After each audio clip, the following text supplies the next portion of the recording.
Sunan Ibnu Majah, Kitab Bersuci dan Sunnah-Sunnahnya, Bab Makruhnya Kencing di Tempat Mandi. Hadis nomor 300 Daif.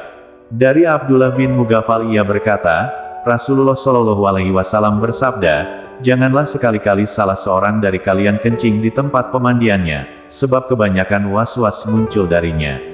Abu Abdullah Ibnu Majah berkata, aku mendengar Muhammad bin Yazid berkata, aku mendengar Ali bin Muhammad At-Tanafusi berkata, sesungguhnya ini di dalam lubang.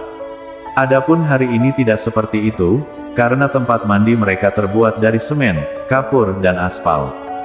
Jika ia kencing lalu menyiramnya dengan air maka itu tidak apa-apa. Bab kencing dengan berdiri. Hadis nomor 301 Sahih.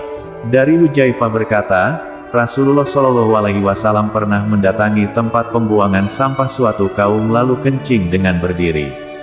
Hadis nomor 302 Sahih. Dari Mughirah bin Syu'bah berkata, Rasulullah Shallallahu Alaihi Wasallam pernah mendatangi tempat pembuangan sampah suatu kaum lalu kencing dengan berdiri. Bab kencing dengan duduk. Hadis nomor 303 Sahih. Dari Aisyah ia berkata, barang siapa menceritakan kepadamu bahwa Rasulullah Shallallahu Alaihi Wasallam kencing dengan berdiri maka janganlah engkau membenarkannya, karena aku melihat beliau kencing dengan duduk.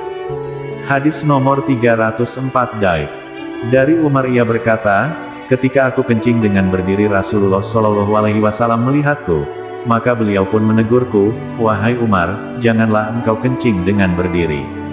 Maka semenjak itu aku tidak pernah kencing dengan berdiri lagi. Hadis nomor 305 Daif Jidan.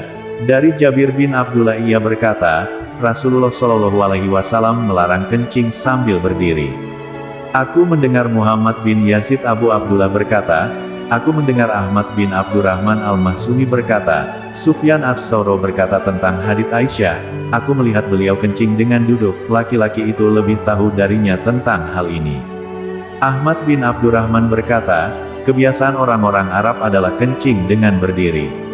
Apakah kamu tidak memperhatikan di dalam hadits Abdurrahman bin Hasanah? Dia berkata, beliau kencing sebagaimana seorang perempuan kencing.